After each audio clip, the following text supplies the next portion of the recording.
कर रहा है वो वही भुगतेगा।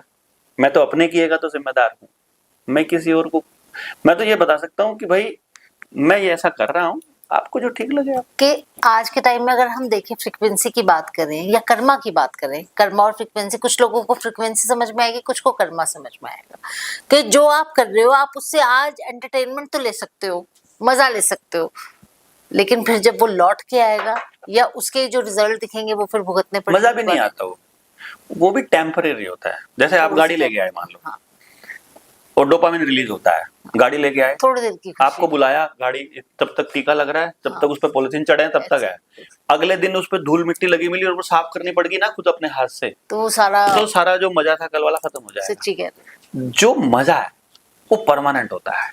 जैसे आपसे मैं बात कर रहा हूँ, आपको मेरे अंदर जो फील है, जो आनंद है, वो फील हो रहा होगा कि अपन मस्ती में है। हाँ। कुछ बदले ना बदले, समाज मेरे भरोसे नहीं पैदा हुआ, या धरती मेरे भरोसे नहीं है भैया। हाँ। जिसने पैदा किया उसने अरेंजमेंट कर रखा होगा। मेरा रोल जो है, मैं अपनी मस्ती में अपना रोल अदा करूं, बस ईमानदारी से, वहां ठगी ना हो, बस वहां मैं गलती, वहां मतलब मैं अपना स्वार्थ बीच में ना घुसा दूं, वहां मैं वही करूं जो मेरी अंतरात्मा की आवाज कहती है, बात खत्म। आपके हिसाब से जितना डिप्रेशन, एंजाइटी हमारे समाज का हिस्सा बन चुकी है, अगर सामाजिक तौर पे जो आप प्रोग्राम चलाते हैं या लोगों को जब अवेयर करते हैं तो उसमें कितना फर्क आता है? जिंदगी बदल जाती है हमारे प्रोग्राम के बाद, तो सबकी टोटली, जो हमारी बात सुन लेता जिंदगी बदल जाती है। आप करके देख लेना, आप अपने बेडरूम में जितनी व्हाइट लाइट है सारी बंद कर देना, एक 0 वाट का बल्ब जो तार वाला होता है, 20 रुपए 10 रुपए का आता है, वो लगा लेना, सिर्फ वही यूज करना, 1 हफ्ता यूज करना, आपको अपना बेडरूम स्वर्ग जैसा दिखना चालू हो जाएगा। अच्छा। आप बेड पे सोना बंद करके खाट ले आओ एक मूंज वाली, मूंज की स्पेशल, आपकी कमर के दर्द खत्म हो जाएगा। तो आपको पता लगेगा bed is the source of negative energy. घर के अंदर जिस बेड में डब्बा बनाया नीचे सामान भी रखने का, वो is the source of negative energy.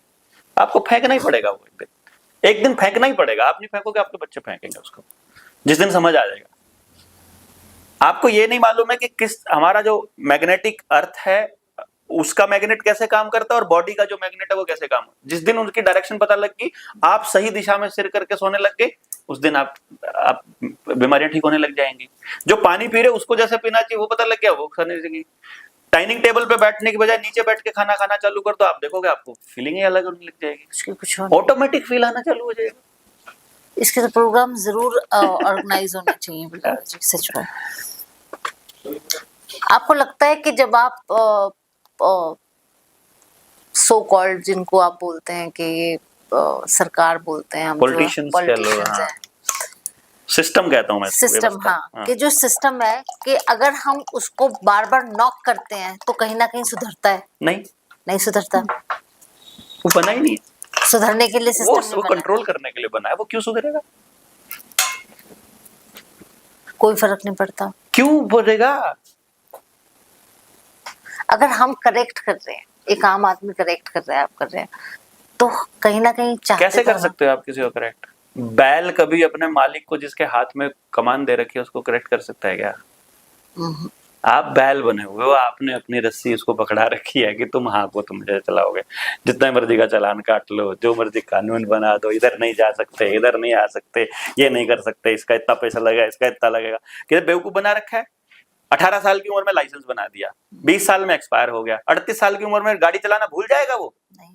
तो फिर उसको रिन्यू क्यों कराना पड़ेगा? सिस्टम बनाया मैं बस। क्यों बनाया?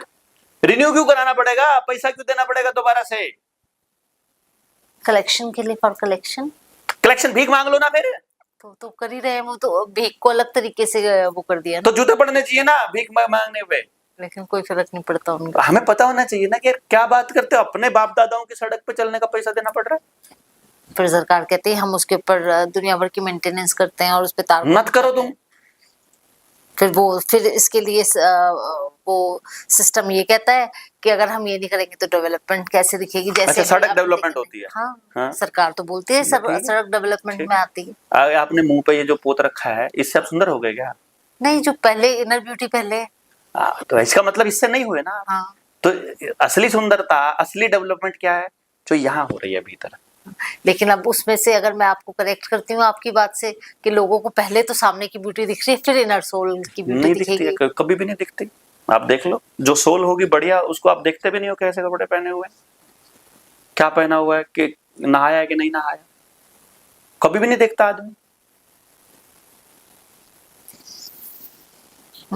बाजारू आदमी देखता है खाली सुंदरता को, बाहरी सुंदरता को, जो बाजार में बैठा है। आपको भी ये सुंदरता इसलिए लगानी पड़ी क्योंकि आपको बाजार में उतारनी है ये वीडियो, कि लोग इस तरह से देखेंगे। देखें। सिर्फ बाजारू आदमी उस फील को फील करेंगे, जो असली आदमी होगा वो बात को सुनेगा, वो देखेगा नहीं कि कैसे बैठा था, क्या पहना था, क्या नहीं था। नकली आदमी देखेंगे सिर्फ, असली आदमी सिर्फ एनर्जी देखेगा, वो बात को सुनेगा, बात क्या कह रहे हैं, किसके लिए है वो बात। सिस्टम ने जो हमारे भारत का सिस्टम है, आपने भी देखा है, आप गवर्नमेंट स्कूल से पढ़े होंगे जी हाँ, मैं भी गवर्नमेंट स्कूल से पढ़ी। क्या जो सिस्टम है वो जानबूझ के जो एजुकेशन सिस्टम है उसको खराब कर रहे हैं? प्राइवेट तो छोड़ दो, मैंने बताया ना, प्राइवेट ने तो बिल्कुल ही वो कर दी। एक आम आदमी मैंने देखा है कि जो पैसा कमा रहा है वो तो सिर्फ बच्चे ही पाल लेगा, जितना खर्चा आज के टाइम में बच्चों का दे रखा है, जिसमें से प्रोडक्टिविटी जीरो निकलती है।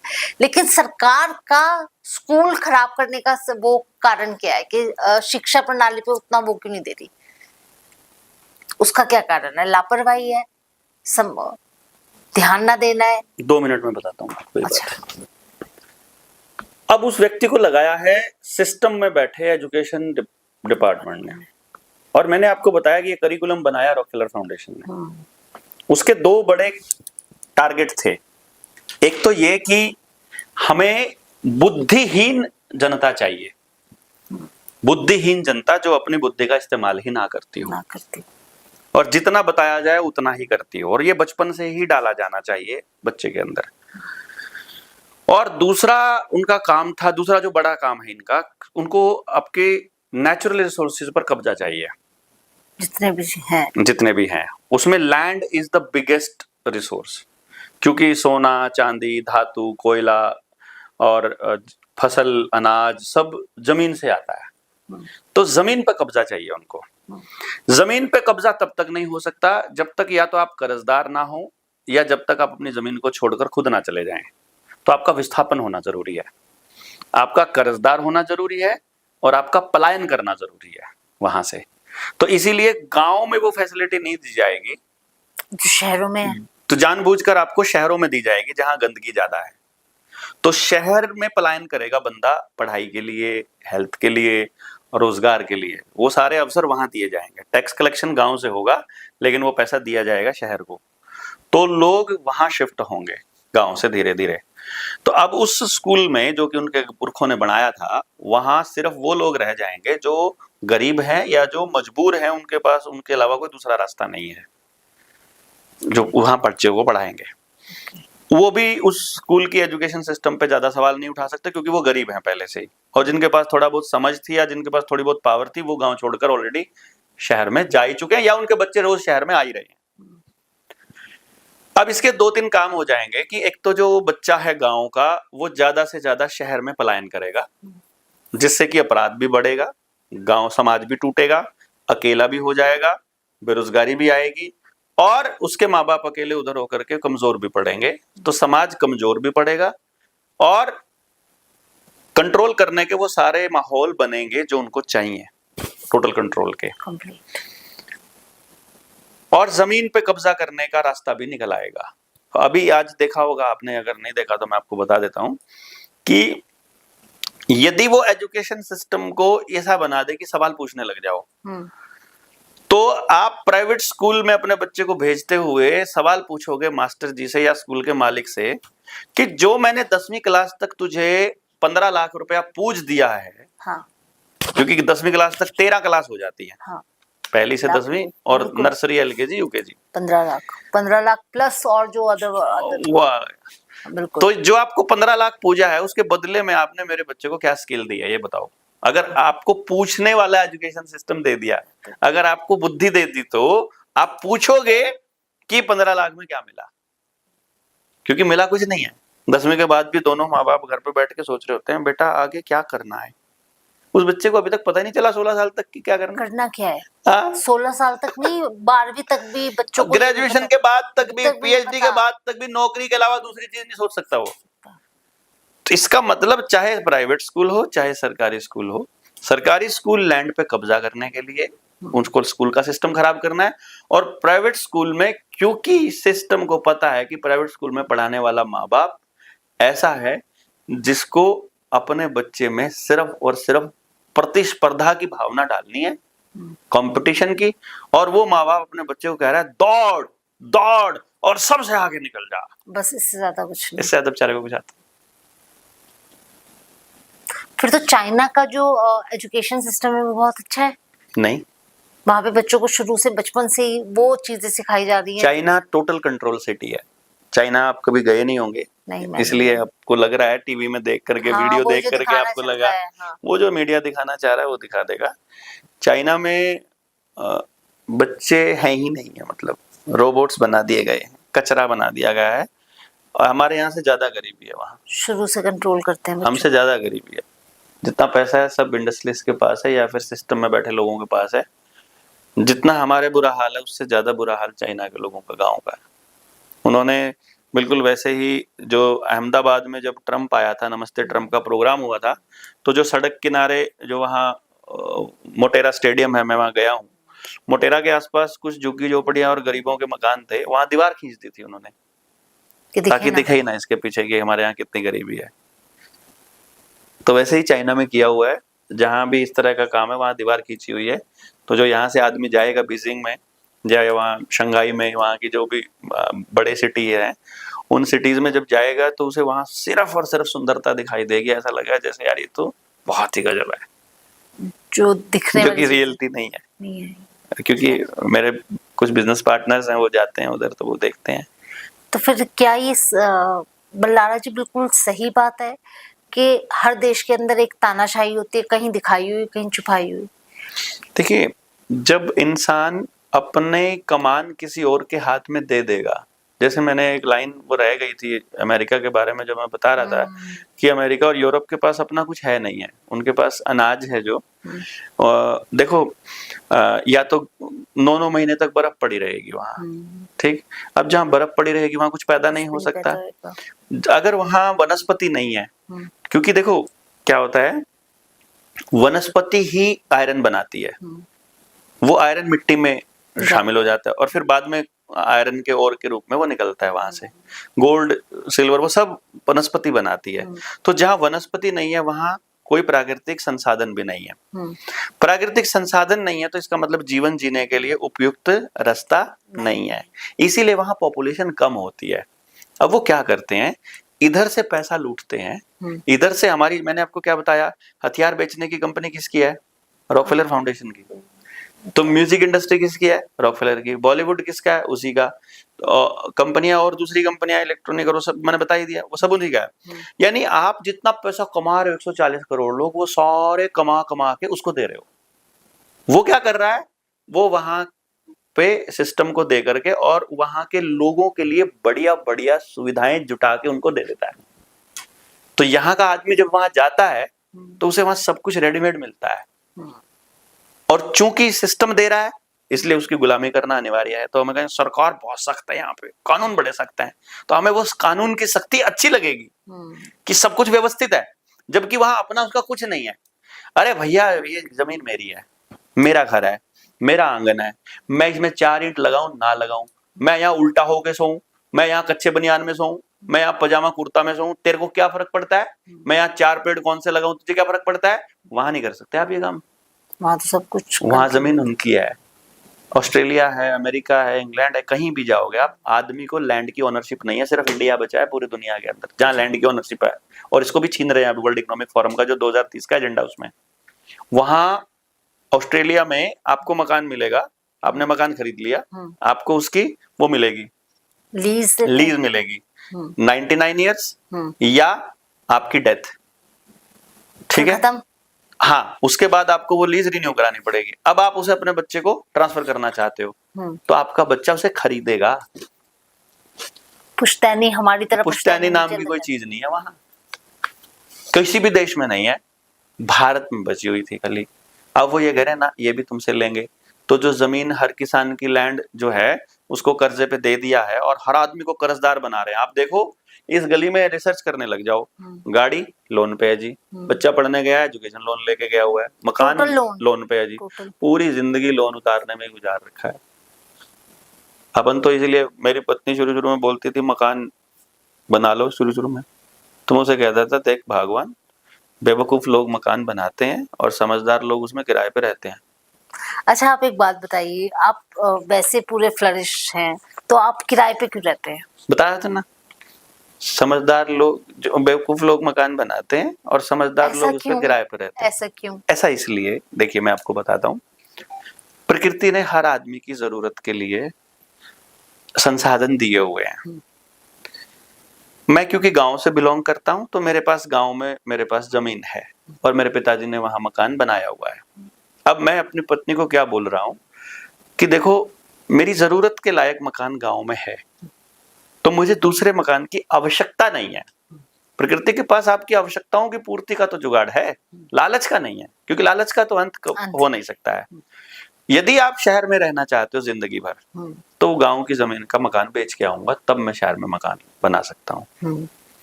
यदि तुम्हें लगता है शहर की जिंदगी रहने लायक नहीं है, जहां हमारा बच्चा शिफ्ट होगा वहीं शिफ्ट हो जाए साथ के साथ ही, तो फिर हमें यहाँ मकान बनाने का कोई लॉजिक नहीं है। तुम कह रही हो कि आज यहाँ इस मकान की कीमत 50 लाख है, कल को ये 1.5 करोड़ हो जाए, 5 करोड़ हो जाए, तो वो जो ऊपर का 1.5 करोड़ है वो खाना तो है नहीं है, लेकिन उस 50 लाख की इंस्टॉलमेंट देने के लिए, ईएमआई करने के लिए फिर से आपको कॉम्प्रोमाइजेस करने पड़ेंगे। क्या कॉम्प्रोमाइजेस करने पड़ेंगे कि आपको जरूरत से ज्यादा कमाना पड़ेगा आपको, क्योंकि उस टाइम के लिए भी कमाना के रखना पड़ेगा जब आप बीमार पड़ जाओ। पहले से सोच के चलता आदमी कि इमरजेंसी के लिए बचा के रखना है। Exactly. मेरे पिताजी ने मुझे एक दिन बोला था, जब मैं छोड़ के, जब मैं कमाता था तो खूब खर्च करता था, तो मेरे पिताजी बोलते, कितनी सेविंग पड़ी है तेरे पास? मैं कहा 0। तो बोले कि बचाया कर। मैंने कहा किस लिए? इमरजेंसी के लिए। कैसी इमरजेंसी? कभी जरूरत पड़ जाए। कहाँ कहाँ पड़ सकती है बताओ तो सही। 2 ही रास्ते हैं, पहला या तो मैं मर जाऊं या मैं बीमार पड़ जाऊं।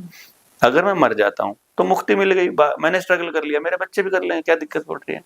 और अगर मैं बीमार पड़ गया तो मैंने इस दुनिया में, इस धरती पर इतने लोग कमा रखे हैं कि मेरी बीमारी के लिए मेरे को मदद कर देंगे, टेंशन लेने की जरूरत नहीं है, आपको जरूरत नहीं पड़ेगी। और आप उन पेरेंट्स के बारे में लाला जी क्या कहेंगे जो पेरेंट्स बच्चों को आज के समय में ये सोचते हैं कि हमें, एक तो जो पेरेंटल आजकल जो पेरेंटिंग हो रही है, 2 थॉट में लोग काम कर रहे हैं, पेरेंट्स काम कर रहे हैं। एक तो ये कि जो हमें ना मिला अपने जीवन में हम अपने बच्चों को के लिए वो कर दें, और दूसरा हम अपने बच्चों को कितनी 5 स्टार फैसिलिटी घर में दे सकते हैं। देखिए, इस कमरे की फर्श पे यदि मैं तेल डाल दूं, ये इतना चिकना कर दूं, क्या आप इस पे चल पाएंगे? नहीं चल पाएंगे। चलने के लिए घर्षण का होना बहुत जरूरी है। अगर आपकी चप्पल बिल्कुल स्लिपरी है, कि देखो कितनी चिकनी निकाल दी चप्पल, और फर्श भी चिकना हो, नहीं चल पाएंगे आप। आगे चलने के लिए घर्षण होना जरूरी है। इसका मतलब ये है, यदि आप जीवन में अपने बच्चों को फ्लोरिश होना देखना चाहते हैं तो उनका स्ट्रगल करना जरूरी है। जैसे कोई अंडे में से बच्चा निकल रहा हो, और यदि आप उसका पूरा निकलने से पहले वो अंडा तोड़ के उसकी मदद कर दोगे तो वो मर जाएगा। वो अंदर जो वो होती है पैदा ही नहीं होती, वो नहीं होगी। हाँ। तो इसका मतलब ये होगा कि जो इम्यूनिटी का एकमात्र रास्ता है स्ट्रगल, एकमात्र रास्ता है स्ट्रगल। तो जो माँ बाप अपने बच्चे को सुविधा दे रहे हैं, वो उन बच्चों को जहर दे रहे हैं। इनफैक्ट जो अपने बच्चों को मेहनत करना सिखाते हैं, 4 बजे उठाते हैं, दौड़ाते हैं, मेहनत करवाते हैं, उनको दे दो ना जो देना है। मेहनत के साथ कॉम्प्रोमाइज क्या हो सकता है इसका? भाई देखो, आप उसके लिए 5 लाख रुपए की टेबल ले आए पढ़ने के लिए, स्टडी टेबल, लेकिन बुद्धि का विकास नीचे बैठ के होना है, ठीक है? चीजों से नहीं होना है। 600 रुपए की आपने उसको पिज्जा खिला दिया, लेकिन पेट स्वस्थ देसी घिया से होना है, अपने घर में उगे हुए पालक से होना है, बिना केमिकल वाली से। आप उसे 2 करोड़ रुपए की गाड़ी दे देते हो, लेकिन टांगे मजबूत दौड़ने से होनी है। आप उसे बहुत बढ़िया मोबाइल लैपटॉप ला के दे दोगे, बुद्धि मजबूत सोचने से और पढ़ने से होनी है। आप उसे बहुत शानदार मकान बना दोगे, हैप्पीनेस तो परिवार से आनी है। बिल्कुल।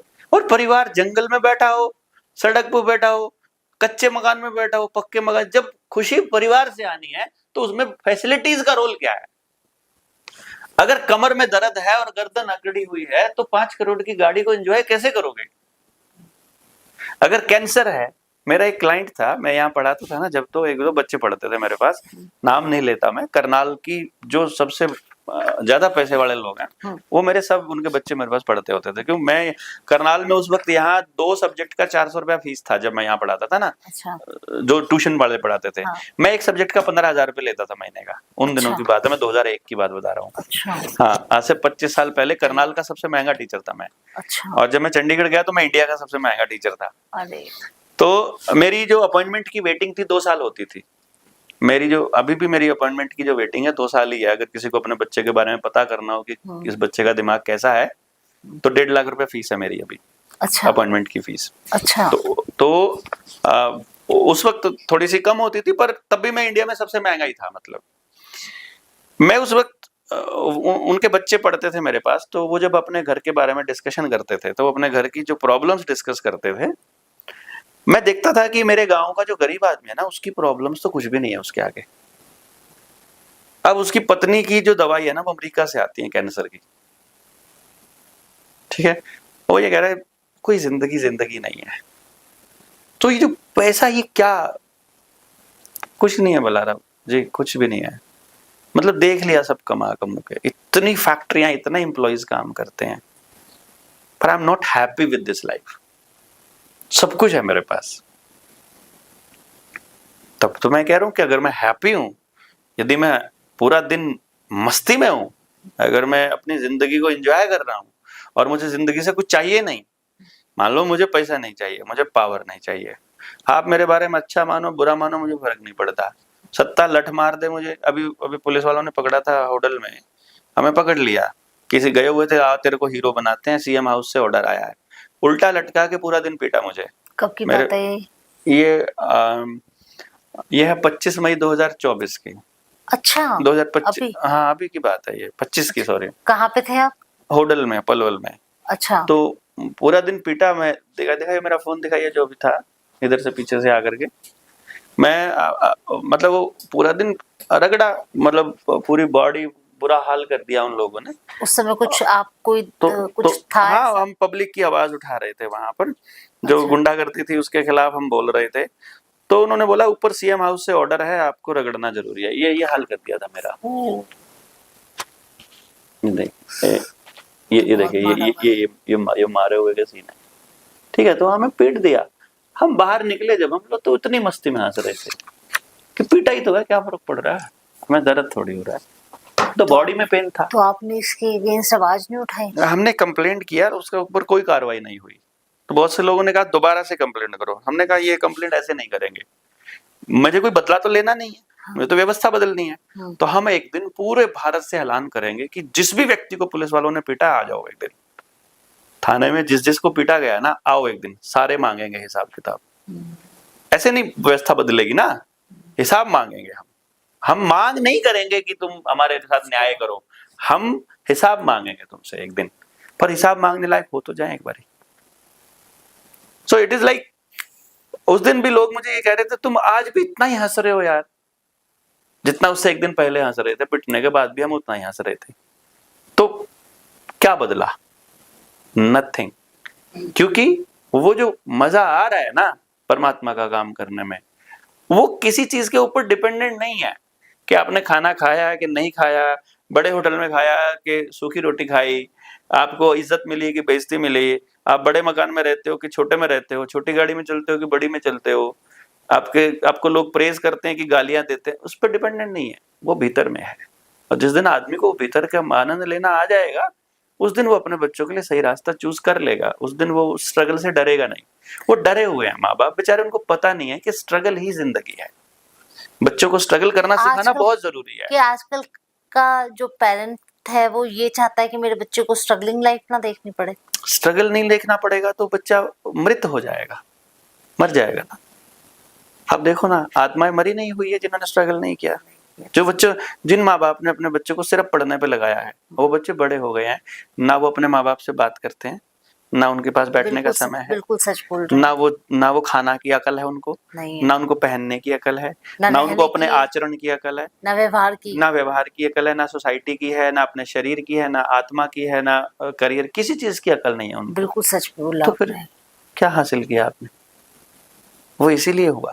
अब मैं शहर में रहता हूँ, मैं क्या नहीं दे सकता अपने बेटे को। आज भी मेरा बेटा 4 बजे उठता है सुबह, सुबह 4 बजे उठ के 10-11 बजे तक पूरी बॉडी को तोड़ के इस शरीर को जैसे खेत में काम करते हैं वैसे काम करके आता है ग्राउंड पे जाके। उसे सिखाता हूँ कि स्ट्रगल करना जरूरी है, ठीक है, तेरे को खेती नहीं करनी पड़ रही है, बट ऐसे सोच। अब उसको खेत में जाता है अपने नाना के यहाँ, मेरे गाँव में मेरे दादा के पास जाता है, तो उससे कितना ही काम करा लो, कोई दिक्कत ही नहीं है उसको। चंडीगढ़ में रहने वाला बेशक कोई मर्जी कुछ ही करा लो। कि आज के टाइम में अगर पेरेंट्स अपने बच्चों को ओवर फैसिलिटी देते हैं तो वो बच्चों का विनाश कर रहे हैं। फैसिलिटी कुछ चीज होती ही नहीं है। एसी हड्डियों को खराब करता है, ब्लड सर्कुलेशन को रोकता है और आपको बीमार करता है। पसीना टॉक्सिन को बाहर निकालता है। अब आप ही बताओ फैसिलिटी किसको कहोगे आप? पसीना निकलना फैसिलिटी है। एसी बीमारी है। बीमारी है। बेसिकली आप जिस चीज को फैसिलिटी बोल रहे हो वो उसको बीमार करने का रास्ता है। वो पेरेंट्स को नहीं पता है जो हाँ, आज का। इसीलिए समझ जरूरी है। ना समझी ही समस्या है और समझ ही समाधान है। यदि आपको ये समझ आ जाए कि किस किस चीज से बीमार होते हैं, फिर आप कैसे बीमार पड़ोगे बताओ? नहीं समझे? समझ गए। समझ आ गया कि बच्चे को रोजगार कैसे मिलना है, बच्चे के लिए माहौल कैसे बढ़िया बनना है, अपराध कैसे गायब होने हैं, नशा क्यों होता है, कैसे ठीक होना है, तंत्र कैसे काम करेगा हमारे हिसाब से, हम प्यार से कैसे रह सकते हैं, हम आनंद में कैसे रह सकते हैं। अगर ये समझ आ गई तो समस्या खत्म हो जाएगी ना। समझ ही नहीं आ रही है, समझने के लिए समय ही नहीं दे रहे वो आपको पूरा दिन सुबह से लेकर रात तक आपको अंधी दौड़ में दौड़ा दिया है ताकि आपको समझने के लिए बैठ। मेरे को शुरू में दोस्तों ने बोला 3 दिन कौन आएगा तुम्हारी बात सुनने? अरे ना आओ ना। अगर 3 दिन का समय नहीं है तो बदलने का समय कैसे हो जाएगा उस आदमी के पास? पहले समझना पड़ेगा, उसके बाद ही बदलेगी चीजें, समझे बिना नहीं होगा। क्या सिस्टम यही चाहता है कि एक आम आदमी अपनी दाल रोटी में उलझा रहे? एग्जैक्टली। दाल रोटी में भी कहाँ उलझ रहा है बेचारे को? दाल रोटी मिल ही कहाँ रहा है? दाल में भी कचरा मिल रहा है, रोटी में भी कैंसर ही मिल रहा है उसे। बीमारियां इकट्ठी करने पे लगा है और फिर उनका इलाज भी वहीं से ले रहा है, बीमारी भी उन्हीं से ले रहा है। देखो पेस्टिसाइड यूरिया जिनका है, जिनका बीज है, हाइब्रिड बीज है, उन्हीं का कैंसर का हॉस्पिटल है। जो आपको कैंसर दे रहे हैं वही कैंसर का हॉस्पिटल खोल के बैठे हैं। बीमारी भी वही दे रहे हैं, फिर इलाज के बहाने बिल्कुल पैसा भी सारा। बिल्कुल। तो आपको वहम है कि आप अपने लिए जी रहे हो, आप सुबह से लेकर रात तक उन्हीं के लिए काम कर रहे हो, आप हम सब। तो बेसिकली बल्लारा जी अगर हम ये देखें, चाहे आम इंसान है चाहे पॉलिटिक्स है, सब कुछ सुनियोजित तरीके से चल रहा है। सब कुछ भी ऐसा नहीं है जो हम कहीं आकस्मिक हुआ। आदमी की जिंदगी को बर्बाद करने के लिए एक बहुत बड़ा नेक्सस काम कर रहा है। पेपल बुल जो 1392 से चला था, 1392 या 1492 ऐसा कुछ समय था, जो वेटिकन के पॉप ने जारी किया था, तब से लेकर ये खेल चल रहा है। और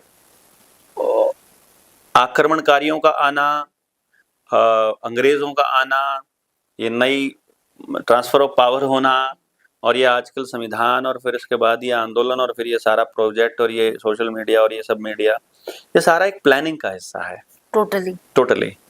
और आदमी को उसकी असलियत से दूर कर दिया, इसलिए आदमी को पता नहीं लग रहा है। जैसे कि प्रॉब्लम उधर है और आदमी का मुंह उधर कर घुमा दिया उन्होंने। तो जैसे बच्चे को से हमको छुपाते हैं ना, वो तो कोको आ गई कोको, तो हमारा मुंह जो है वो उधर कर रखा है और असल प्रॉब्लम कहीं और है। उधर देखने ही नहीं देना चाहते, देखने ही नहीं देते। हाँ।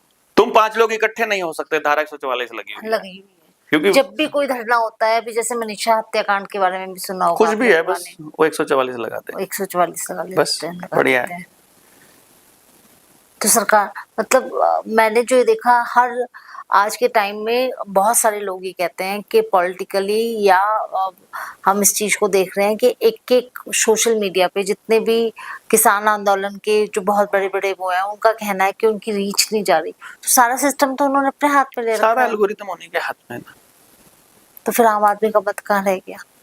इसीलिए आदमी का ही सहायक हो सकता है और इंसान क्योंकि सामाजिक प्राणी है तो उसे समाज के बीच रहना पड़ेगा, और समाज के बीच रहकर समाज के सरोकार वाले मुद्दे उठाने पड़ेंगे।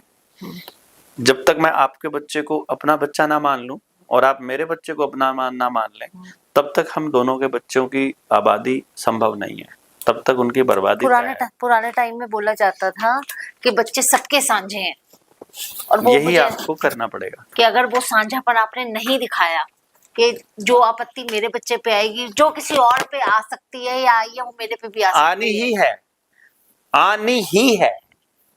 जो एक बच्चे के साथ हो रहा है वो आपके साथ होना ही है। आपको इसमें एक आम आदमी को बल्लारा जी नहीं पता कि बार बार जो इतने सारे एग्जाम आपने बोला था, मुझे तो अच्छा लगा कि नेट का वो लीक हो गया पेपर आपने बोला, लेकिन अगर इसमें लीक होने की प्रॉब्लम क्या है सबसे ज्यादा? कुछ लोगों का अपना वो चाहते हैं कि ये एजुकेशन सिस्टम से भी लोगों का भरोसा उठ जाए, चाहते हैं।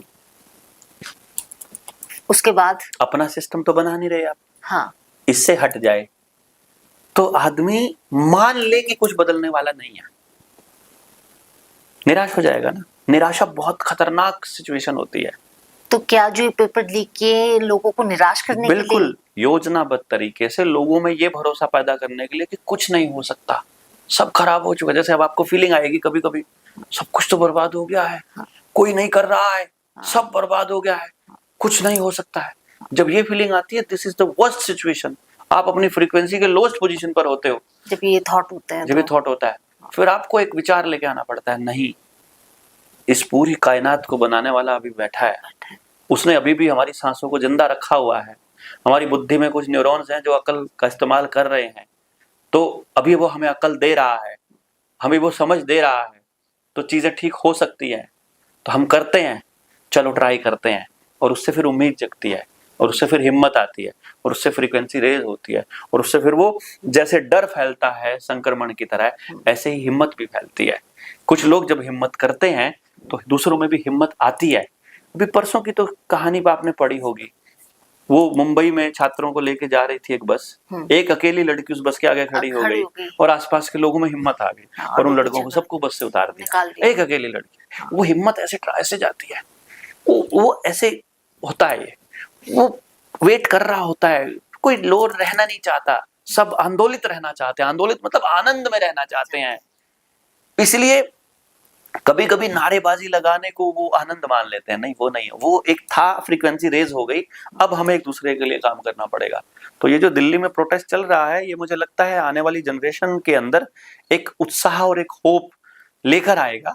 जो उनके अंदर होपलेसनेस की सिचुएशन थी, उससे वो निकले हैं।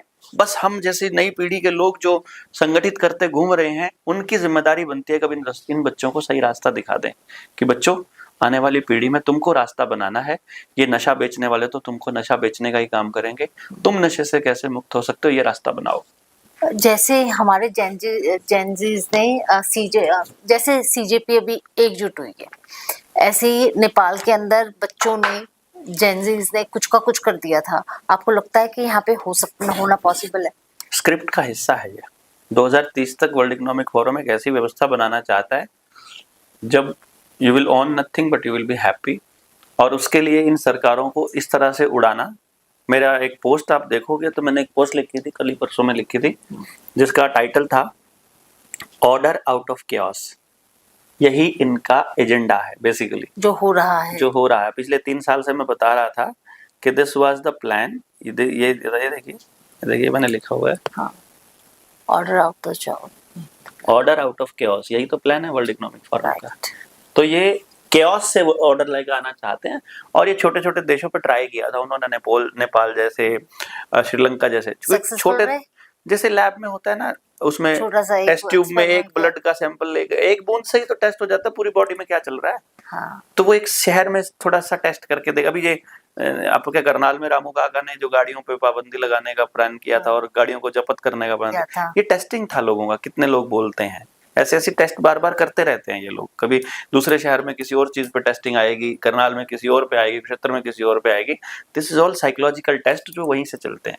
अपने वालों को गधों को क्या पता है, ये तो बस सिस्टम पे वहीं से डिजाइन आता है सारा बन के कि अब शहरों में ऐसा कर दो, आपके साथ पता है बल्लारा जी बात करने के बाद मुझे कैसा फील हुआ कि मुद्दे इतने थे आम आदमी के लिए, जैसे आम आदमी के लिए मुद्दे क्या है, आम आदमी के लिए मुद्दे क्या है कि अभी बीजेपी काम कर रही है तो कैसे कर रही है, कांग्रेस में जो राहुल गांधी जी नहीं आ रही है, राहुल जैसे मैंने आपको बोला कि पॉलिटिक्स के नहीं लिए, लेकिन जब हम इन मुद्दों पे काम करते हैं तो ये सारे मुद्दे तो जीरो लगते हैं। है ही नहीं कुछ ये मुद्दे। भाई आपके बच्चे को पढ़ाने के लिए कौन चाहिए? मास्टर जी। हाँ। ना वो राहुल दे सकता, ना वो मोदी दे सकता। वो तो आपके गांव का ही बच्चा होना चाहिए। हाँ। उसको तैयार करना है। किसके लिए तैयार करना है? गांव के लिए करना है। कैसे करना है? साझा मिलकर करना है। क्योंकि क्या जरूरत है उसकी? ना स्कूल के मास्टर की जरूरत, ना तनख्वाह की जरूरत, ना स्कूल, ना सरकारी डिपार्टमेंट की अगर हम बात करते हैं, अगर हम आप जिस सिस्टम को आगे इम्प्लीमेंट करने के लिए कह रहे हैं, अगर हम इस सिस्टम को इम्प्लीमेंट भी करते हैं तो इन बच्चों को कल को हम क्या दे रहे हैं? सब कुछ। कैसे देंगे? सब कुछ। अगर हम एक बच्चे को ये कहते हैं कि तुम्हें कमाना ही सिर्फ इतना है, तुम्हें कमाना ही सिर्फ इतना है कि तुम अपना परिवार चला पाओ या अपने 2-4 लोगों की मदद कर पाओ। किसने कहा? अनलिमिटेड, अनलिमिटेड कमाना है और कमा के अपने पास रखना है, कंपनी को नहीं देना है। वो कैसे पॉसिबल है कमा के अपने पास? यही तो खेल है। बस आपको यही तो समझना है कि हम 1000 लोग ये तय करेंगे कि आपका पैसा मेरे पास, मेरा इनके पास, यहीं घूमेगा, गांव से बाहर नहीं जाने देंगे पैसा। बस सब अमीर हो जाएंगे। क्योंकि सिर्फ एक जमीन है, किसान है, वो पैसा कहां से छापते हैं? उनके घर का राज है क्या? ऐसे नहीं छपता। जितना नया, इतना नया पैसा, नया पैसा मतलब जो नया उत्पादन है। क्या होता है? किसान बीज डालता है, उसने 100 बीज डाले, उसके यहाँ 1 लाख दाने आ गए। 100 बीज से 1 लाख दाने, क्योंकि एक एक दाने पर 1000 ऐसे करके दाने आते हैं। तो 100 दानों का 1000 दाना या 1 लाख दाना कौन बना सकता है? किसान। अब वो 100 दाने उनका क्या करोगे? सबके पास एक दाने से 100 दाने बन रहे हैं। गांव में हर आदमी के पास 100 दानों से 1000 दाने बन रहे हैं। गांव में 1000 घर हैं, सबके पास 5-5 भैंस हैं, सब 5-5 गायें हैं। 5 की 5 गायें ब्याह गई एक साल के अंदर, 11 महीने में ब्याह जाती हैं। सबके पास एक और गाय आ गई ना, क्या करोगे? सबके पास उत्पादन हो रहा है, सब अपना कपड़ा बना रहे हैं, सब अपना गुड़ बना रहे हैं, सब अपना तौलिया बना रहे हैं, सब अपनी खाट बना रहे हैं, सब अपनी जरूरत का सामान बना रहे हैं। अब कहां जाओगे? अब शहर वाले जो गंदगी वाले हैं, इनसे लूटेंगे ना। अब हम अभी शहर लूट रहा है ना गांव को। तो शहर में कौन बैठा है? कंपनी का आदमी। तो कंपनी को लूटेंगे अब हम कंपनी को नहीं देंगे, कंपनी देने जाएगी ना वहां। अनाज किसको चाहिए? शहर का आदमी अनाज उगा के दिखाओ। आपने यहाँ इतना बड़ा फ्लैट ले रखा है, जगा के दिखाओ। जाना ही पड़ेगा, मुंह मांगी कीमत पर बेचेगा किसान, नहीं मिलेगा, जाओ भागो। आपने बिल्कुल वही वाली बात की। जैसे एक किसान नेता से मेरी बात हो रही थी तो वो ये कह रहे थे कि हमारी बात चल रही थी मिलावटी प्रोडक्ट पे, दूध से कनेक्टेड।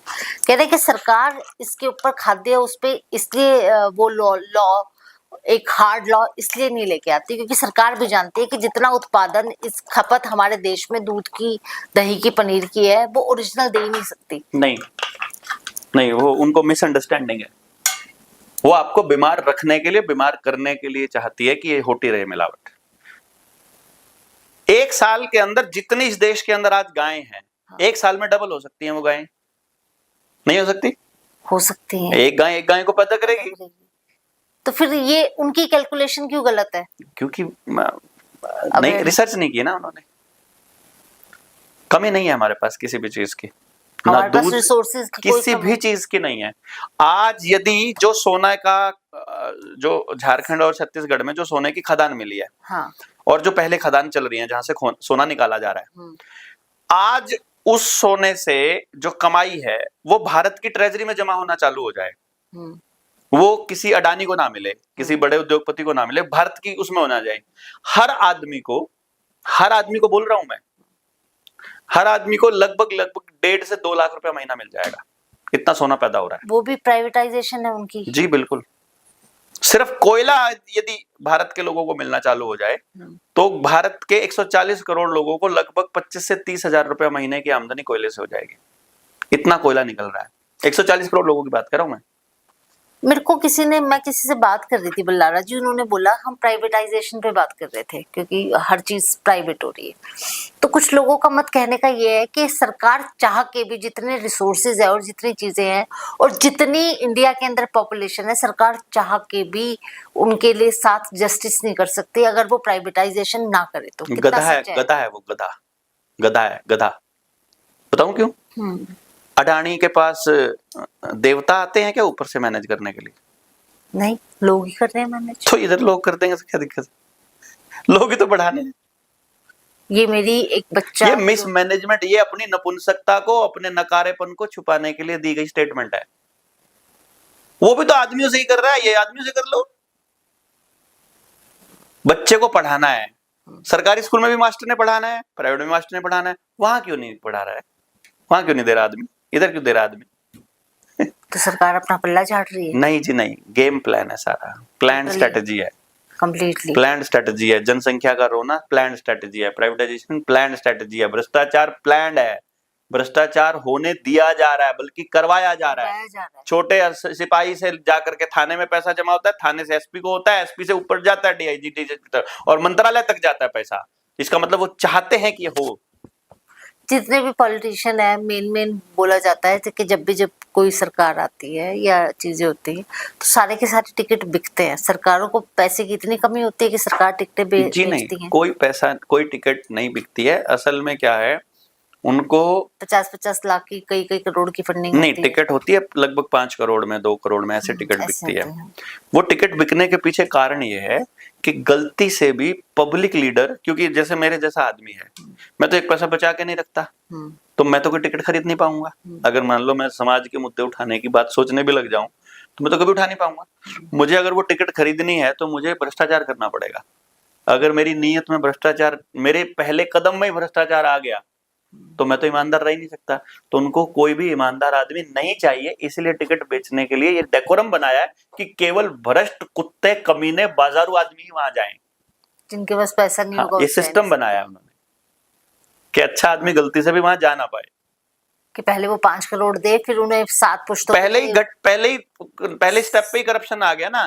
तो अब वो कभी भी अच्छा काम कर ही नहीं सकता, क्योंकि 5 करोड़ दे के फिर उसे 100 करोड़ कमाने भी तो है। 500 करोड़, 500 करोड़। तो ये सिस्टम बनाया गया।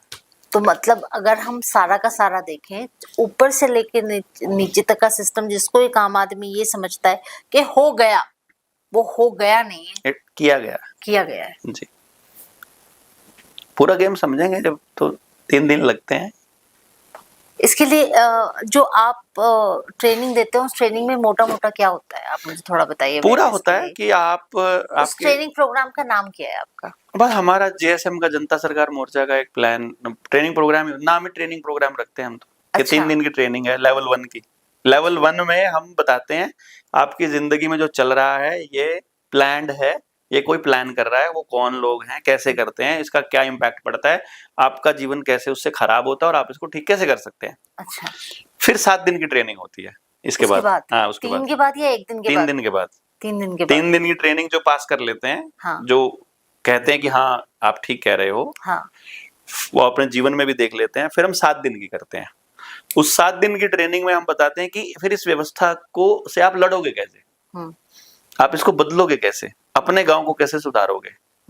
फिर जो उसमें से आगे बढ़ना चाहते हैं, फिर वो अपने गांव पर काम चालू कर देते हैं। फिर अपना अपना फील्ड चूज कर लेते हैं। अच्छा। जैसे इसमें फील्ड है हमारे 12 फील्ड हैं टोटल, 12-13। जल, जंगल, जमीन, जानवर, रोटी, बेटी, माटी, खेत, खेड़ा, खाप, शिक्षा, स्वास्थ्य, न्याय, राजनीति, खेती और धर्म। इसमें से कोई भी एक वो उठा कोई भी अपनी मर्जी का चूज कर लो, सारे के सारे चूज कर लो, जो इस पे आप काम करना चाहते हो करो। उसकी समझ हम आपको देंगे। जैसे अच्छा। धर्म है, हाँ। आपको रिलीजन में फंसा दिया, असल में तो स्पिरिचुअलिटी में फंसाना था। हाँ। स्पिरिचुअलिटी छीन के आपको रिलीजन, पंथ दे दिया। हाँ। कम्युनिज्म दे दिया, वो आपकी कम्युनिटी बन गई है, एक सिख है, हिंदू है, मुसलमान है, ये सब है। और स्पिरिचुअलिटी एक ही है सबके लिए, घूम फिर के सब एक जगह वहां आना था। हाँ। तो वो गलत चीज दे दी गई, तो आपको सही मैसेज दे दिया, सही नॉलेज दे दिया जाएगा, प्रैक्टिकल। ठीक है। शिक्षा है, कैसे बदलोगे शिक्षा का और रोजगार के साथ कैसे कनेक्ट करोगे। हेल्थ पे जानना चाहते हो, हेल्थ पे आ जाओ। मिट्टी बचाना चाहते हो, मिट्टी पे कैसे। जल बचाना चाहते हो, जल पे कैसे। आप किसान के को हेल्प करना चाहते हो खेती पे, तो कैसे कैसे खेती बदलेगी। ये कोई ऐसा थोड़ी ना है कि चुटकी बजाए खेती बदल जाएगी। पहले समझ आना चाहिए किसान को कि भाई देखो, आपको मैंने वो सवाल बताया था कि मान लो जमीन को नाइट्रोजन चाहिए। हाँ। तो नाइट्रोजन जमीन थोड़ी कहेगी कि मुझे फर्टिलाइजर से चाहिए या हरे चारे से चाहिए। तो नाइट्रोजन से मतलब है, तो हरे चारे से भी मिलती है नाइट्रोजन। तो अभी जैसे आजकल खाली पड़ी थी 2 महीना, हरा चारा उगा दो, उसी को उसमें बहा दो, हो गया। तो टोटल 18 न्यूट्रिशन चाहिए। ये जो पेस्टिसाइड, यूरिया, डीएपी देते हैं यहाँ से तो 4-5 ही पूरे होते हैं। वो 18 न्यूट्रिशन के लिए जमीन को पोषण दिया जा सकता है, ये समझाना है बस। खाली जमीन को पोषण कुदरती तरीके से दे दो, जमीन को पोषण मिल गया। और जिन 5 साल जो कई साल तक जमीन के अंदर ये डलती आई है पेस्टिसाइड, उसको डिटॉक्सिफाई करने के लिए भी जमीन का सबसे कमाल सेन क्या है, जैसे बॉडी है हमारी, अगर इसको डिटॉक्स करना है तो इसमें अंदर डालना बंद कर दो, खाली छोड़ दो, खाली छोड़ दो, फास्टिंग रख लो। फास्टिंग देखिए अभी डल्लेवाल साहब को कैंसर था, लास्ट स्टेज पे था, फास्ट रखा उन्होंने 6 महीने का, आमरण अनशन पे बैठे थे वो, 131 दिन तक बैठे रहे, कैंसर ठीक हो गया उनका। बॉडी अपने आप ठीक कर लेगी। सबसे पहले डेड सेल्स को खाएगी, वो जो अंदर बीमारी है उसको खाएगी। जमीन को छोड़ दो बस, आप गंदगी डालना बंद कर दो, अपने आप ठीक कर लेगी। अच्छा, आप पेड़ काटना बंद कर दो, अपने आप जंगल उग जाएंगे। इन्होंने तो हर जगह पक्का कर दिया ना हरामियों ने, उगने की जगह ही नहीं छोड़ी। वरना वो उधर से बीज खा के चला था, अमरूद खा के चला था, उसने बीट करी, बीट के साथ बीज भी आ गया, बीज उग गया, बात खत्म हो गई। वो फोकी जमीन थी ना, फोकी जमीन छोड़ी नहीं, सब जगह पक्का पक्का पक्का घास कर दो या पक्का। फोकी जमीन होगी तो उग जाएगा जंगल अपने आप ही। पर्यावरण के नाम पर सब नौटंकी चल रहा है, सारा सब कुछ दिखावा चल रहा है, नौटंकी, प्योर नौटंकी। बल्लारा जी, आपने अपने आप को तो मान लिया कि आपने अपने आप को समर्पित कर दिया, आपको अपने आप को लेके डर नहीं लगता कि कुछ भी होगा देख लेंगे, कभी अपने परिवार को लेके नहीं डर लगता? लगता है ना, डरता हुआ ही तो चिल्ला रहा हूँ। तो फिर अपने आप को कैसे समझाते हैं? समझाना नहीं है, देखो मैं इसको कैसे समझता हूँ। एक घर में चोरी हो रही है, ठीक है, और चोर आया अंधेरे में, और घर के मालिक मालकिन ने चोर को देख लिया कि चोर आया है। अब चोर के हाथ में बंदूक या तलवार है, उसके पास है, और वो अलमारी से सामान, कीमती सामान निकाल रहा है, आपकी जिंदगी चुरा रहा है। मतलब बेसिकली मैं इसको उस चोर के साथ कंपेयर कर लेना आप। अब पति कह रहा है मैं इसको पकड़ के पुलिस के हवाले करूं या इसको मार दूं, ये चोरी नहीं होने दूंगा, मेरी जिंदगी कमाई जा रही है। पत्नी कह रही है रुक, इसके हाथ में बंदूक है, ये मार देगा, फिर क्या करेगा बचा के, जिंदे रहेंगे तो और कमा लेंगे, ले जाने दे। और वो डरते हुए कुछ नहीं बोलते, चुप रहते हैं, और उसके घर में चोरी हो जाती है। अब अगले घर में होता है सेम काम, अगले घर में हो जाता है, तो वो दोनों घरों का इकट्ठा करके तीसरे घर में पहुंच जाता है। तीसरे घर में जहां पे चोरी हो रही है, उसी कमरे के आसपास एक बुजुर्ग की खाट पड़ी है, वो पैरालाइज्ड है, कुछ नहीं कर पा रहा। उसके घर वाले पूछते भी नहीं उससे, चाय पानी भी नहीं पूछते, एक बार सुबह पूछते और शाम को, क्या पता लैटरिन भी ऐसे निकल जाती है। वो जिंदगी से परेशान है। उसने भी देख लिया चाकू, ओहो चाकू, ये तो मुक्ति दिला सकता है, ये तो अगर मुझे मार दे तो मैं इस जिंदगी से मुक्त हो सकता हूँ। हाँ, और वो जोर से चिल्लाता है चोर चोर चोर। और वो चोर क्या करता है, वो 2 गठड़ियां जो पिछले घर से लाया था वो भी फेंक के भाग जाता है। चोरों के पैर नहीं होते हैं, उनके पैरों की जमीन नहीं होती है। तो मैं क्या कर रहा हूं, अपन मरे तो पड़े ही है ना, अपराध बढ़ गया, बच्चों के नशा अवेलेबल है, रोजगार है नहीं है, समाज टूटे जा रहा है, खत्म तो हो ही रहा है ना। अपन तो पैरालाइज पड़े हैं, चिल्ला के क्या पता बची जाए, इसलिए चिल्ला रहे हैं। इट इज नॉट अबाउट कि भाई मुझे डर नहीं लगता, मैं डरता हुआ कि आगे क्या है, कुछ भी तो नहीं बचा हुआ, अब तो चिल्ला लो। सच बोला आपने। हाँ? बल्लारा जी, आपकी नजर में प्यार और लाड़ में अंतर क्या होता है? प्यार होता है, लाड दिखाया जाता है, ऐसा मतलब मैं बस बोल दिया, मतलब इट्स नॉट लाइक मैं कुछ समझता हूँ बस। एक चीज आपने बोली, ये वाला टॉपिक आपने कभी इस टॉपिक पे मैंने आपकी कोई वीडियो देखी नहीं है। हम समाज को लेके बात कर रहे हैं, हम बच्चों को लेके बात कर रहे हैं। आपने कहीं ना कहीं ये देखा कि समाज के अंदर जो आजकल का परिवार टूट रहा है, जो पति पत्नी के रिश्ते भी टूट रहे हैं समाज के अंदर, जैसे हमारी सरकार ने साथ में लिव इन रिलेशनशिप को परमिशन दे दी, फिर साथ में आजकल एक्स्ट्रा मैरिटल इतने चल रहे हैं, उसका क्या कारण लगता है? स्ट्रेटजी है, प्लान्ड है, कंप्लीटली प्लान्ड है। कैसे, मैं बताता हूँ। यदि भारत को कंट्रोल करना है तो इनका पलायन करना जरूरी है, विस्थापन होना जरूरी है। हमारी जो सबसे बड़ी मजबूती है भारत की, वो इसका फैमिली स्ट्रक्चर है। वसुधैव कुटुंबकम जो शब्द है कि हम सबको परिवार मानते हैं, कुटुंब मानते हैं। और जो ज्वाइंट फैमिली का स्ट्रक्चर है जिसमें वो पूरे गांव को अपना परिवार मानता है, एग्जैक्टली। तो वहां अपराध हो ही नहीं सकता यदि आप गांव को मानेंगे तो। बिल्कुल। तो यदि गांव तोड़ना है, यदि भारत तोड़ना है, तो पहले परिवार तोड़ना पड़ेगा। परिवार टूटने का एकमात्र रास्ता क्या है कि या तो आप परिवार के लोगों को अलग कर दो, या तो शारीरिक रूप से अलग कर दो या मानसिक रूप से अलग कर दो। उसके लिए औरत को कह दो कि तुम आदमी के बराबर हो, जबकि उसका लेवल आदमी से कहीं ऊंचा है, कहीं बड़ा लेवल है, सृष्टि है वो। मतलब बेसिकली मैं औरत को मानता हूं कि डायरेक्ट परमात्मा है औरत, क्योंकि जैसे ये धरती, ये दुनिया परमात्मा ने बनाई है, औरत भी बनाती है, आदमी नहीं बना सकता। बच्चे को जन्म आदमी नहीं दे सकता, सृष्टि को रचती है, वो रचती है, वो रचनाकार है। मतलब बेसिकली यानी उसका लेवल वही है, मैं उसको वही लेवल मानता हूं। फिर वो आदमी के बराबर आके गिरना क्यों चाहती है? ये फेमिनिज्म वालों ने एक पूरा षड्यंत्र घड़ा कि हम औरतों को इस्तेमाल की वस्तु मानते हैं और हम औरतों का सम्मान नहीं करते हैं, और अब हम औरतों को सम्मान दिलाएंगे। ऐसा कहकर उन्होंने औरतों को कहा हम तुम्हारी बराबरी करेंगे, और इस तरह से पूरे परिवार को तोड़ने के स्ट्रक्चर का खेल चालू हुआ। ये पूरा का पूरा प्लान था, उन्होंने अमेरिका में ऐसा करके देखा था, वहां पूरा पारिवारिक सिस्टम खत्म है। अच्छा। यदि आप अमेरिका की एक्चुअल सिचुएशन देखोगे तो वहां की जनसंख्या के हिसाब से पूरी दुनिया में सबसे ज्यादा परसेंटेज कैंसर का है, सबसे ज्यादा परसेंटेज फैमिली टूटने का है, सबसे ज्यादा परसेंटेज डिप्रेशन का है, सबसे ज्यादा परसेंटेज इसका अबॉर्शन का है, सबसे ज्यादा परसेंटेज बिन ब्याही माओं का है। मतलब जिनके बाप कोई और है, माँ कोई और है, पता नहीं पैदा कहीं और हो रहा है, जा कहीं और रहा है, ऐसा करके पहले पति का दूसरी पत्नी के पहले लेकिन ये तो इंडिया में बहुत बोला जाता है। अब हो रहा है ना, ये तो अब हो रहा है। ये वहां से कॉपी किया गया, और बकायदा ये जतेंद्र की लड़की थी, वो एकता कपूर की बकायदा ड्यूटी, और इसको फंडिंग मिला था, वहीं से ऊपर से ही फंडिंग मिला था कि तुम ऐसे एपिसोड बनाओगी। उसको बहुत इनाम भी इसीलिए दिए गए थे। उस टाइम पे तो ऐसा होता था कि ऐसी खबरों को औरतें देखें, इसीलिए खबरों में भी सीरियल्स आते थे कि आज जो है मिहिर का डीएनए टेस्ट होने वाला है, आज उसका बच्चा पता लगेगा किसके घर में पैदा हो रहा है, कौन कहाँ, तो किसका अफेयर किसके साथ है। वो कल्चर को डेवलप किया गया धीरे धीरे माइंडसेट में। तो औरतों को घर से निकाला गया बेसिकली। अब औरत को घर में रखने का पर्पस क्या था? औरत को घर में रखने का पर्पस ये नहीं था कि उसे वो कैद करना चाहता था। आदमी औरत की इतनी इज्जत करता था कि वो ये कहना चाह रहा था कि तुम्हें पैसे के लिए काम करने की जरूरत नहीं है, पैसे के लिए काम करती है वैश्या। तुम्हें काम करना है, जो मर्जी करो ना। तुम पढ़ाना चाहती हो, फ्री में पढ़ाओ ना। तुम घूमना चाहती हो, घूम के आओ ना। तुम पढ़ना चाहती हो, पढ़ो ना। तुम जो करना चाहती हो करो, पर पैसे के लिए नहीं।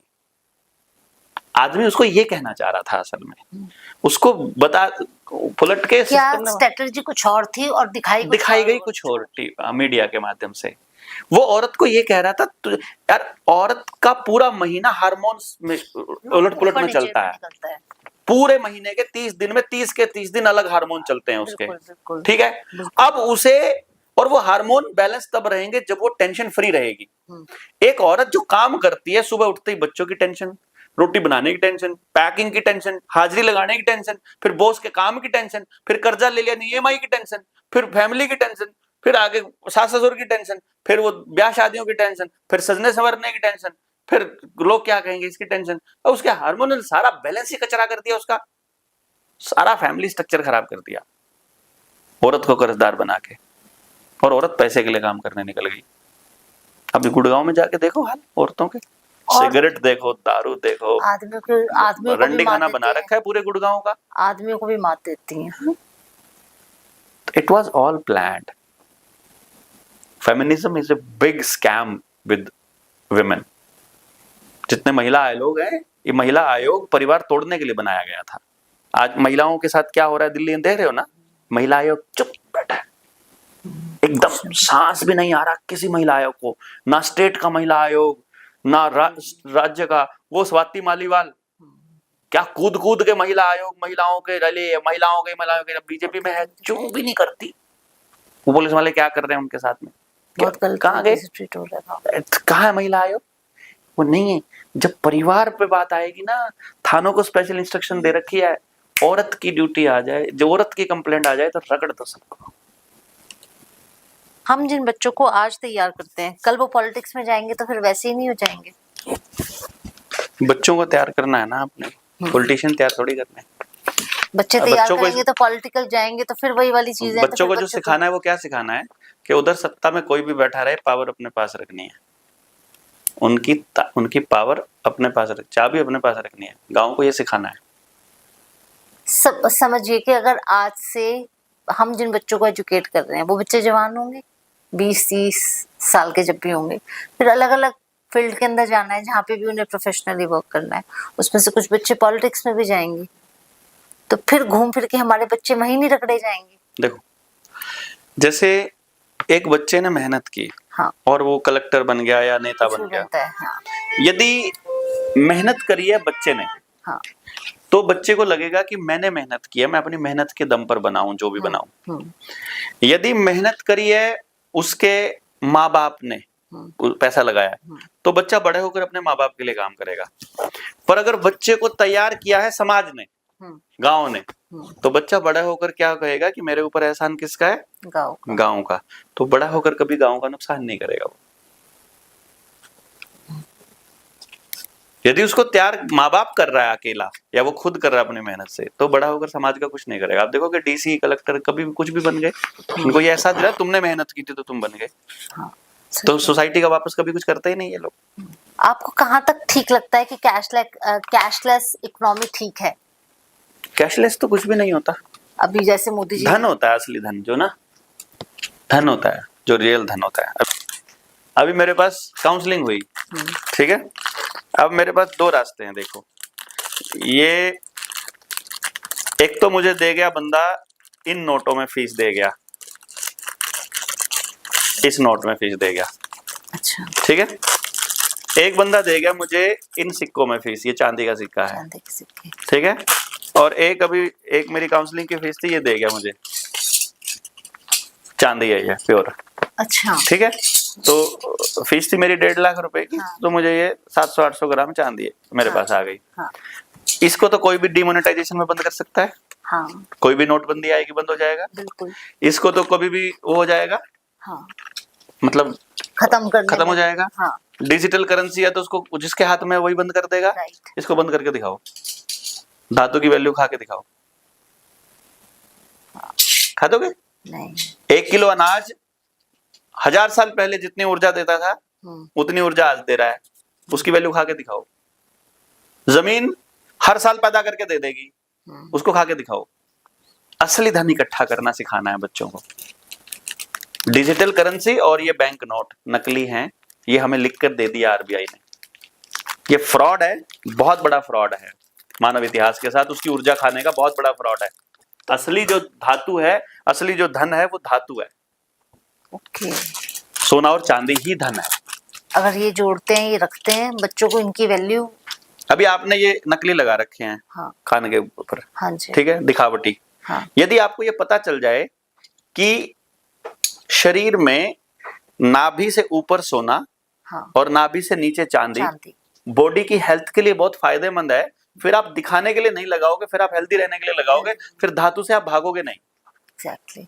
लेकिन धातु से दूर होने का एक कारण ये भी हो गया आम इंसान का कि महंगी इतनी हो गई कि आप चेन पहन के बाहर तक भी नहीं जा सकते, डैम तक भी नहीं खड़े हो सकते, क्योंकि चोरियां होने लगी ना। हाँ, चोरी ना, हाँ, इसका मतलब प्रॉब्लम धातु नहीं है, धातु नहीं है, महंगाई नहीं है, चोरी है। हाँ, और उसका कारण समाज की निष्क्रियता है। हाँ, उसी पे तो काम कर रहे हैं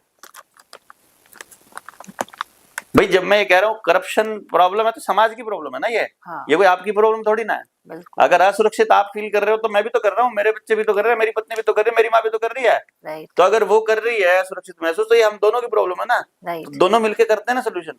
गाँव में ढूंढते हैं ना, तीसरे को भी कोई प्रॉब्लम, तीनों करते हैं ना, फिर अगले ढूंढते हैं, तुमको भी प्रॉब्लम है तो चारों करते हैं ना, और पूरे शहर को दिक्कत है तो सारे मिलकर करते हैं ना प्रॉब्लम का सोल्यूशन। क्या दिक्कत है? क्या कभी ऐसा आज तक हुआ है बल्लारा जी कि आपने कहीं ये अपना प्रोग्राम वो किया हो इम्प्लीमेंट किया और वहां पे सरकारी तौर पे कोई दिक्कत आई हो आपको करने बहुत में? बार होता है, प्रोग्राम डिक्लेयर हो जाता है, फिर पुलिस वाले आते हैं, प्रोग्राम बंद कर देते हैं, कार्यक्रम बंद कर देते हैं। एक कॉलेज में एडमिशन होना था कार्यक्रम हमारा, कॉलेज ऊपर से फोन आ गया सीएम हाउस से कि कार्यक्रम नहीं होना चाहिए, नहीं तो मान्यता रद्द कर देंगे। होता है, चलता रहता है, नॉट अ प्रॉब्लम। तो कहीं ना कहीं आपको सरकार अपने अगेंस्ट तो समझती है। वो पता है, सबको पता है। मैं कहता रहा हूँ, ऊपर सीएम हाउस में चर्चा होती है, इसको रगड़ना है, किसी दिन मौका लगे तो कोई कंप्लेंट आए तो सही इसके खिलाफ। कंप्लेंट तो फिर सरकार ही अपने आप ही तैयार करेगी। और आप भी आपको कहीं लगता है कि कंप्लेंट की क्या जरूरत है सरकार को? आपको लगता है कि नहीं। ऐसी कौन सी चीज है नहीं, जब वो कंप्लेंट की तो जरूरत है। अब जरूरत मान लो, है? देखो क्या है कि सरकार का ही कोई व्यक्ति कंप्लेंट करेगा वो तो चलेगी नहीं, समाज का व्यक्ति चाहिए। लोगों ने बोला जब अब की बार बीजेपी आई कि इनकी ईवीएम मशीन सब कुछ इनका है, तो फिर कोई कहता है उसके बाद की सरकार नहीं रहेगी, जो लोग कहते हैं कि बीजेपी जानी चाहिए। तो जब एक तरफ एक आम आदमी कह रहा है कि ईवीएम मशीन तक सरकार की खरीदी हुई है, ये ब्लेम लगा, तो फिर वो कैसे एक्सपेक्ट कर सकते हैं कि सरकार चली जाएगी? क्यों जाना है? पावर अपने पास ले लो ना वापस से। उनको पावर कौन दे रहा है? हम ही तो दे रहे हैं ना। पावर लेना, वापस लेना सिखा रहे हैं हम, बता रहे हैं। उसके ऊपर पूरा वही ट्रेनिंग प्रोग्राम्स होते हैं। अच्छा, कि आप अब उनसे पावर वापस ले लो। उनके पास क्या रह जाएगा? आप बताइए। उनके पास जो पावर है वो कहाँ से आती है? आम आदमी से आती है। पुलिस? हाँ। नहीं, उनके पास जो पावर है पुलिस से आती है और पैसे से आती है। अच्छा। यानी टैक्स हम जो देते हैं। हाँ। टैक्स देना बंद कर दो, बैंकों से अपना पैसा निकलवा लो और पुलिस को धिक्कारना चालू कर दो कि जो पुलिस में होगा उसके घर रिश्ते नहीं करेंगे हम तो। अच्छा। समाज कर दो, पावर खत्म हो जाएगी उनकी। अगर टैक्स नहीं दे रहे तो सरकार एक्शन नहीं लेगी? क्या एक्शन लेगी बताओ? मैं आपसे अनाज ले रहा हूँ, अनाज दे रहा हूँ, टैक्स क्या लेगी इस पे मेरे से? अनाज पे क्या टैक्स लेगी? कपड़ा बना रहा हूँ और अनाज ले रहा हूँ। घर का हाउस टैक्स और ये सब चीजें। हाउस टैक्स तो शहर वालों के, शहर की तो बात ही नहीं करते। आपने बोला कि सरकार उसके पानी के वो गांव के वो शुरू कर रही है बिल। हो चुके। तो उसमें दिक्कत क्या है? अगर सरकार मीठा पानी का प्रबंध करेगी, लाइनें डालेगी, तो उसमें एक आम आदमी को पैसे। सरकार ने बनाया पानी सरकार ने नहीं बनाया, लेकिन उसको ले जाने की व्यवस्था क्यों ले जाना पड़ा? मेरे गांव का पानी खराब कैसे हुआ? अंडरग्राउंड पानी खराब कैसे हुआ? सरकार ने पहले पानी खराब कर दिया, अब मीठा पानी देने का नौटंकी कर रहा है। ये फैक्ट्रियों को अंडरग्राउंड बोर करके नीचे पानी, रिवर्स बोरिंग करके नीचे का पानी खराब करने का परमिशन कौन दे रहा है? सरकार। वही दे रहे हैं ना। तो पहले आपका पानी खराब करेंगे, फिर आपको कहेंगे आप हमसे लो, फिर उससे पैसे लेंगे। उनके बाप का पानी है ये, नदियां, ये पहाड़, ये बारिश, ये साफ, ये बादल, ये उनके बाप ने बनाए हैं। जितने भी ये संसाधन है, सरकार उन पे अपने रिसोर्सेज पे तो अपनी बाबू रखती है। कैसे रखती है? उनके बाप का है क्या? हमारा है वो। पानी हमारा है। तो क्या किसी भी गांव ने अपोज किया बिल? करेगी, पूरी दुनिया करेगी आने वाले समय में, देखिएगा। बवेलिया वाटर पावर के बारे में सुना होगा, आप लगा के देखना। बवेलिया वाटर पावर उखाड़ दिया था सब कुछ जब प्राइवेट कंपनियों को पानी के अधिकार दिए थे। वो टेस्टिंग हुई थी 2000 में, सन 2000 में, 2010 में शायद। इंडिया में नहीं, बवेलिया में। बवेलिया में वाटर वॉर हुआ था। अच्छा। जैसे अभी प्राइवेट कंपनियों को दे रहे हैं ना अधिकार, हाँ। उस टाइम पे दे दिए थे। अच्छा। उन्होंने देखा कि नहीं, ऐसे विद्रोह हो जाएगा, तो स्लो प्रोसेस से इसी तरह से पानी के रिसोर्सेज पे कब्जा करने का ये गेम है। जैसे नदी के दोनों तरफ वो बना दिया, यहाँ नहाना मना है, यहाँ कपड़े धोना मना है, यहाँ उतरना मना है। हो गया जी। अब अगली पीढ़ी को पता ही नहीं है कि हमारी नदी थी ये। ठीक, ये जंगल की है, फॉरेस्ट डिपार्टमेंट की, यहाँ जाना मना है। तुम्हारा बाप के है क्या? जंगल फॉरेस्ट डिपार्टमेंट पेड़ कटवा रहा है, और किस लिए जाना मना क्यों है भाई? कॉमन सेंस काम नहीं कर रहा ना लोगों का। कोई भी आदमी वहां पे बोर्ड लगा देगा जाना मना है, ऐसा थोड़ी है। देश के लोगों की संपदा है वो।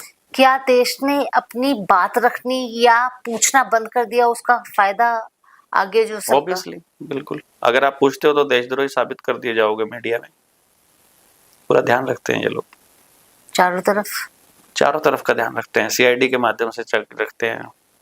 हमारे खिलाफ भी पूरा कैंपेन चला था उस वक्त, हमारी वीडियोस के आकर के एक आदमी जो है कोरोना वैक्सीन को गलत बता रहा है, ऐसे देशद्रोहियों को पूछो कौन सा डॉक्टर है ये।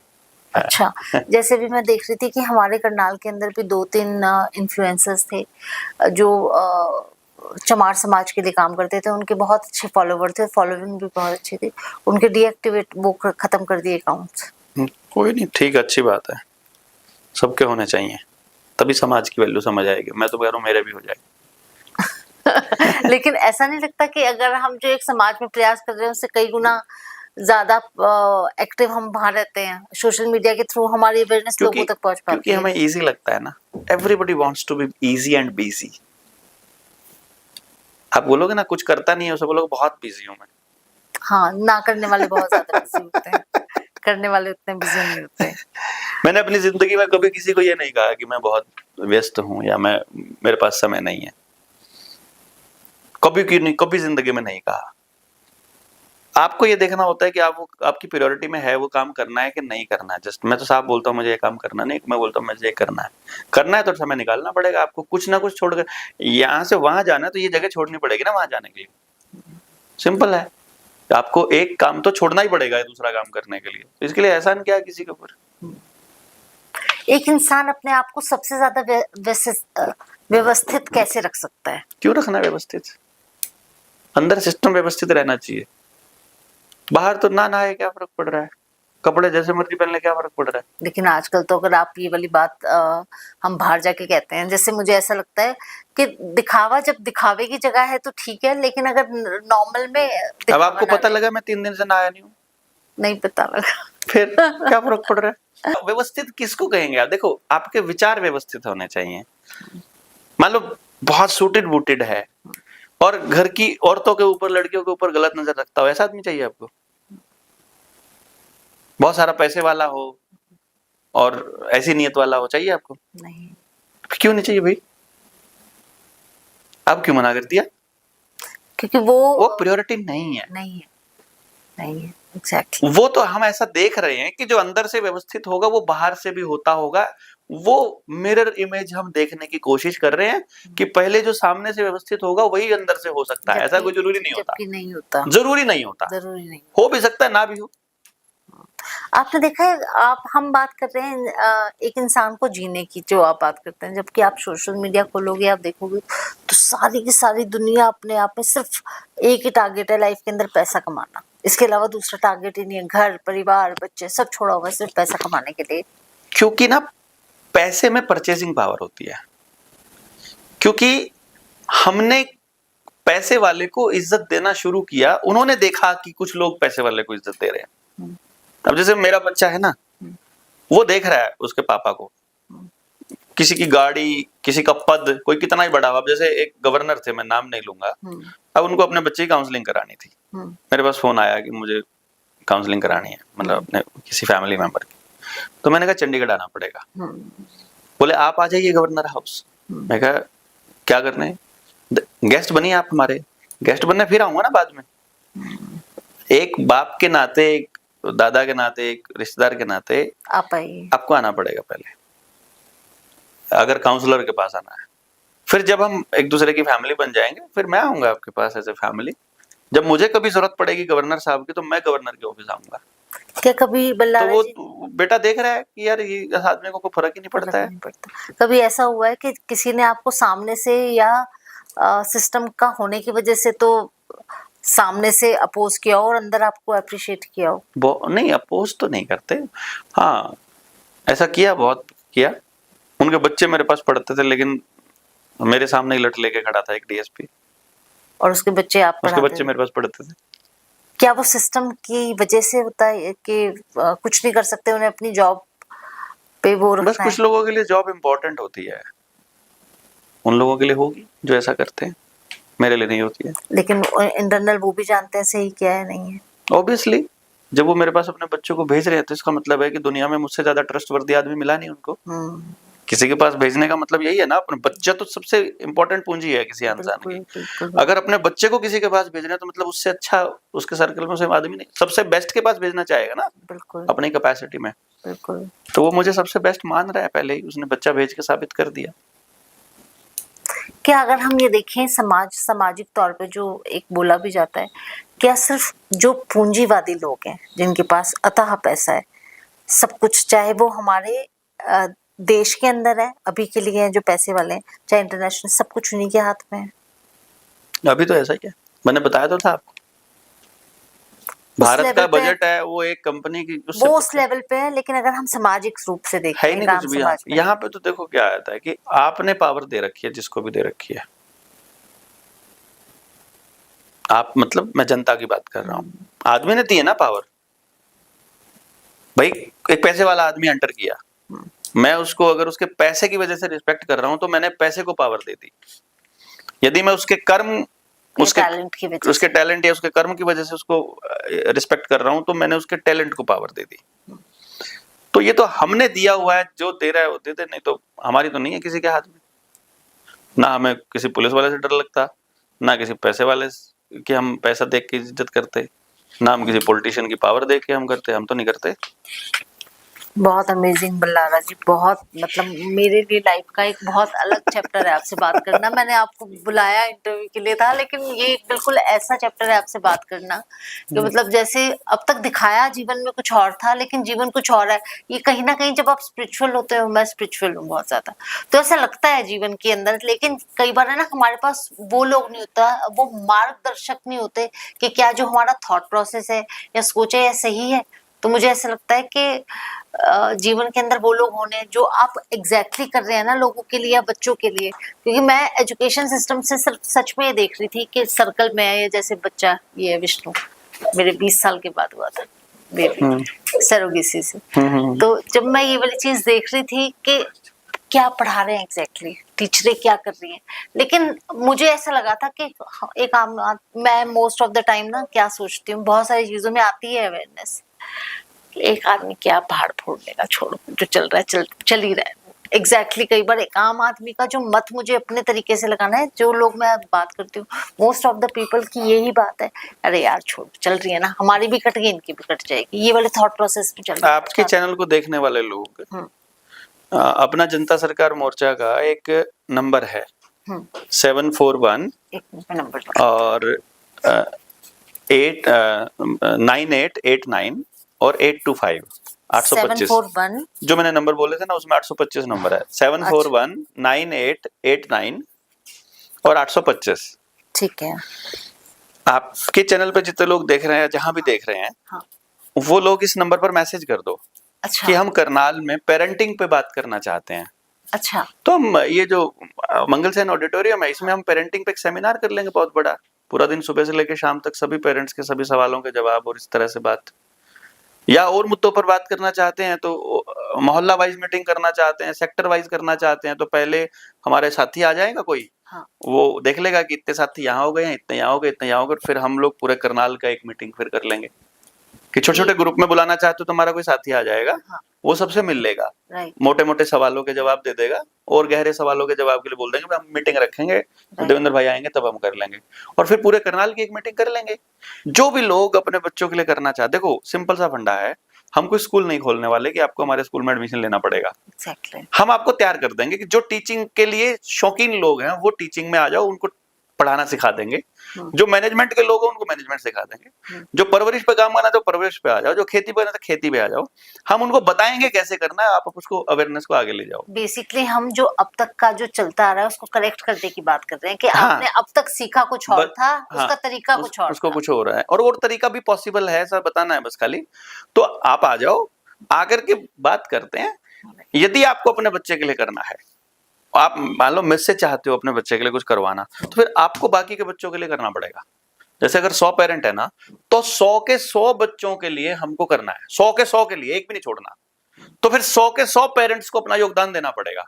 जिसके पास समय है समय देगा, जिसके पास स्किल है स्किल देगा, जिसके पास पैसा है पैसा देगा, जिसके पास जो ज्यादा है वो दे दो, जिसके पास समय ज्यादा है बैलेंस हो जाएगा, बैलेंस हो जाएगा, कोई दिक्कत है। हाँ। सबके पास सब कुछ नहीं होता। हाँ। जिसके पास जो है एक्स्ट्रा हाँ। एक्स्ट्रा वो दे दो, सब बच्चों के लिए हो जाए, क्या दिक्कत है।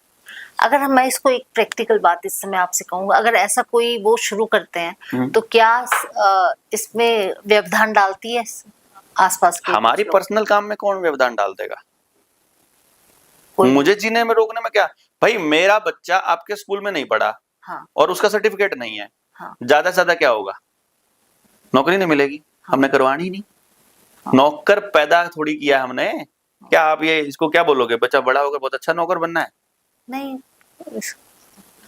मतलब किसी भी बच्चे को आप क्या कहोगे बड़े होकर कि बड़ा होकर अच्छा नौकर बनना? नहीं, इसका मतलब हमने नौकर बनाने के लिए तो पैदा नहीं किया ना। पैदा किया। तो जीवन कैसे जीना है वो सिखाना है। मुझे जो काम करना पसंद है, जैसे मैं अपने बच्चे को बोलता हूँ, बेटा तुम ढूंढो तुम्हें क्या करना है। मैंने उससे पूछा तुम्हें क्या करने में मजा आ रहा है, सिर्फ मुझे बताओ। उससे जिंदगी कैसे चलेगी वो मैं बताऊंगा तुमको।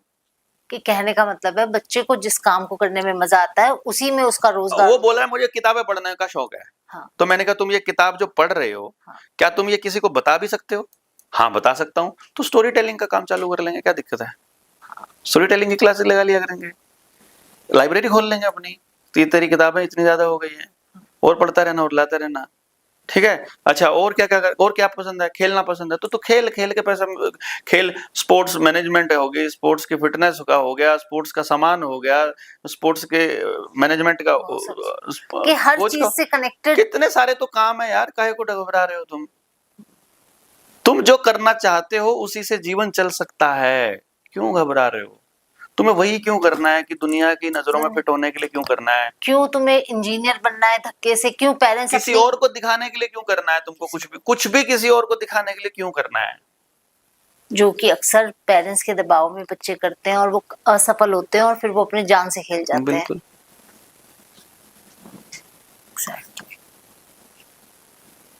बहुत अमेजिंग सेशन